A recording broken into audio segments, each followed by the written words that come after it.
আছে।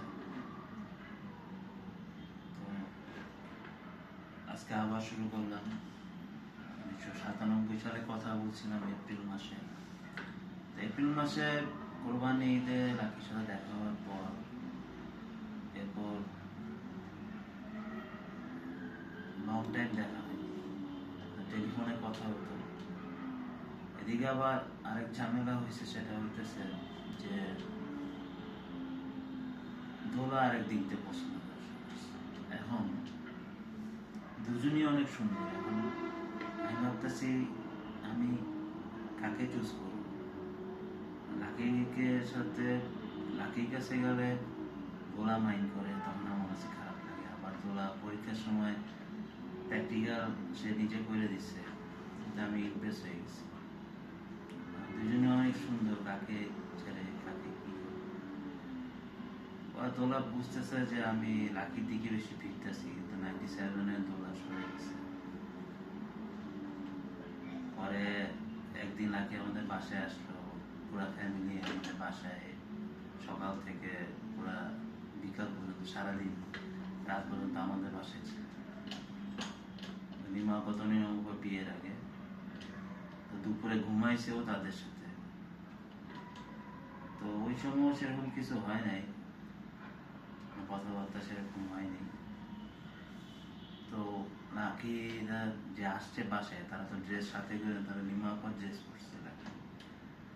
তো পাকঘরে যে বিকালে চা বানাইতেছে, তা আমি পাকঘরে গেছি, পিছন সাইড থেকে ভাবছিলাম লিমা পর ড্রেস পরে, বুঝতে পারিনি। তো যে আমি ডাক দিতে যাবো লিমা পা, তখন দেখি না, দেখি লাকি, তখন লজ্জায় চলে আসছি। এরপরে সেরকম কিছু হয়নি। তো এর মধ্যে কথা হইতো, জুলাই মাসে আমার রেজাল্ট দিল, আমি ফেল করলাম বরাবর, স্বাভাবিক ব্যাপার, তো সবাই জানে। তো রেজাল্ট দেওয়ার আগে একটা টেনশন। তো রেজাল্ট দেওয়ার আগে আমার যত না টেনশন, তার চেয়ে বেশি টেনশন রাখি। মানে সে ফোন বারবার, সে ফোন নিয়ে আমার খবর নিতেছে যে আমার রেজাল্ট কি দিছে নাকি এরকম।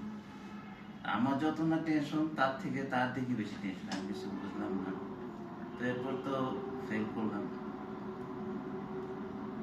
97-এ ফেল করার পর এরপর লং টাইম রাকিদের সাথে আমার দেখা হয়নি, ফোনে কথা হয়েছে। তো 3 মাসের মধ্যে আমাদের বাসায় পিকু মামা তখন ছিল। তো সে গ্রামে গেল রায়দক্ষিণে, কিছুদিন থাকলো, আসলো, তার মাথা খারাপ হয়ে গেছে। সে মাঝে মাঝে তার মাথা খারাপ হয়ে যায়। তো ওই সময় 97-এ আমার বয়স ছিল কত, 18। তো পিকু মামার বয়স ছিল 42। হেভি বডি, তাগড়া, একদম ফুইলা মুইলা আসছে রায়দক্ষিণে। কি করছে না করছে, মাথা উলে হয়ে গেছে। তো এখানে এসে পুরো পাগলের মতো ব্যবহার করতেছে আমাদের বাসায়।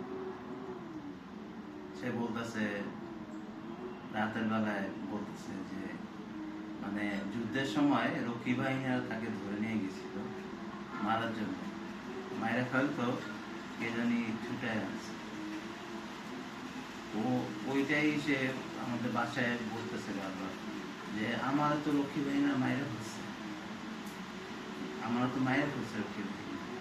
ওইটা শুনে আমি আমার ভয়ে আমি বলি, লোকটা এখানে বইসা আছে, অথচ বলতেছে তার মায়েরা ফেলছে।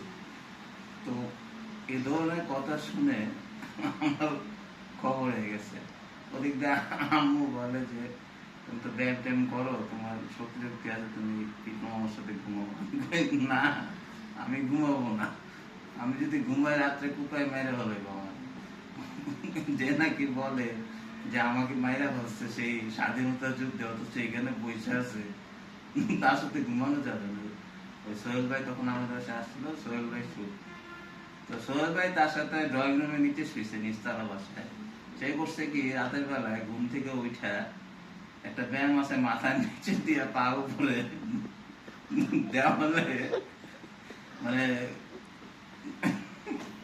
পা নিচে দিয়ে উপরে ওই ব্যায়ামটা সে আগে করতো। তো ভোর 4টার সময় তার ওটা করার কি হলাম ঠিক বুঝলাম না। উপরে বসে লুঙ্গি পুরা নিচে চলে আসছে। মানে পা উপর মাথা নিচে লুঙ্গি হতো। সোহেল ভাই ঘুম ভেঙে দেখে ভোরে এই অবস্থা, সেইভাবে এইভাবে সে আছে।